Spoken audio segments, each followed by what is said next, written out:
Nature's kidneys. That's how scientists have come to think of wetlands.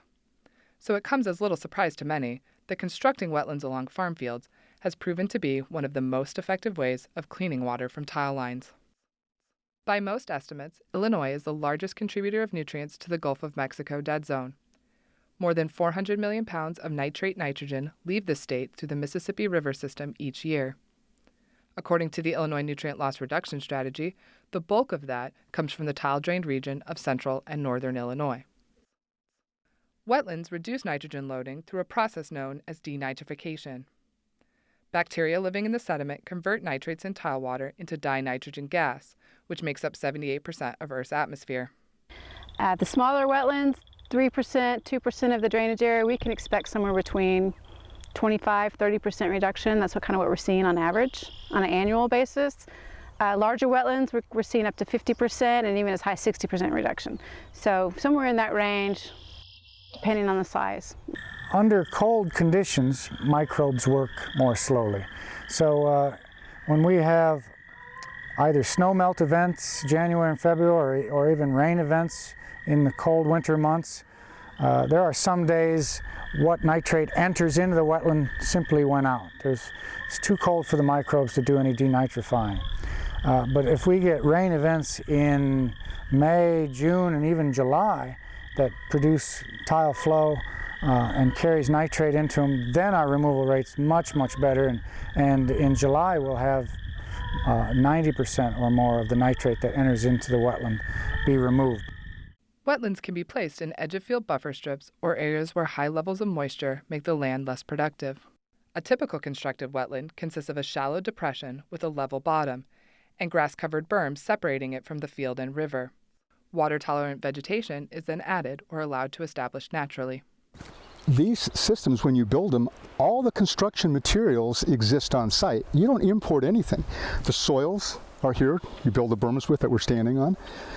The microbes are naturally there, the denitrifiers, that they do all the work of the nitrogen removal. And then the tile drains that are coming off the fields are delivering water, gravity-fed water, to the system. So it's a system that functions fairly nicely. It's all self-contained and highly sustainable. Control gates allow farmers to regulate the flow and ensure water stays in the wetland long enough for denitrification to occur.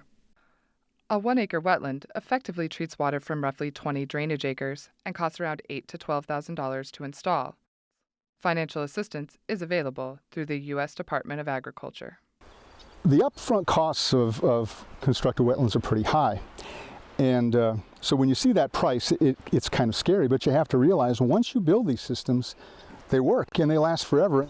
These kinds of systems, I call them more fail-safe than some of the other technologies. That means that when you receive large rainfall events that are abnormal, large rainfall or precipitation events and modified temperatures, these systems still function.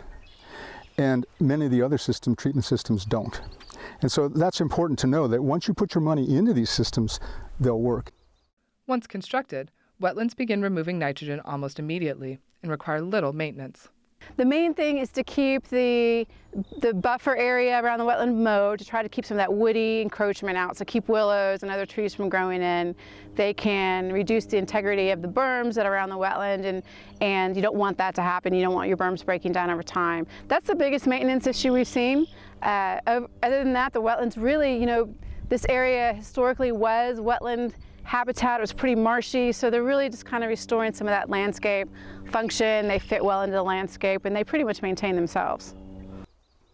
The benefits of this nutrient management practice, though, extend beyond load reductions. Constructed wetlands can also reduce downstream flooding, recharge groundwater supplies, and provide much-needed habitat for waterfowl, frogs, and other wildlife. As you can hear in the background, there's lots of frogs, and we've seen ducks land here today, and we have an island in this wetland right here.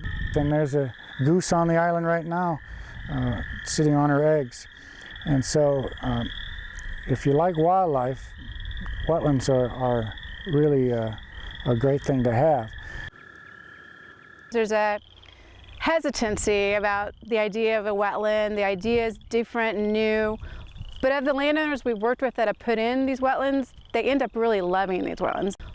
To learn more about constructed wetlands and available financial assistance, contact your local NRCS office. For more information on nutrient management practices, visit illinoiscbmp.org.